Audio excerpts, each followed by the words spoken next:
How to save CapCut video in gallery. Hi everybody, welcome back to our channel. In this video, I'll be showing you the procedure to save CapCut video in gallery. To do this, you want to first of all open the CapCut application and log in. After which, you could either go with the existing project or maybe you could add a new one. So in my case, I'm going to go ahead and select a new project. So let's see, this is the one, alright. So now tap on the next button or tap on the add button. You could go ahead and edit the video.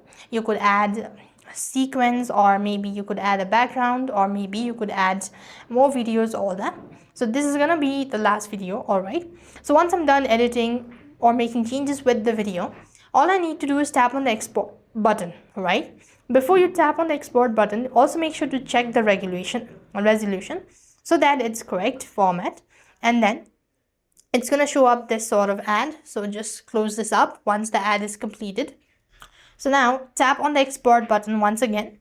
It's going to show the ad once again. So you just need to go ahead and tap on export, and it's going to be directly exported to your gallery. So this is how you could save CapCut video in gallery. I hope the video was helpful. Make sure to like, share and subscribe. Thank you for watching. See you in the next video.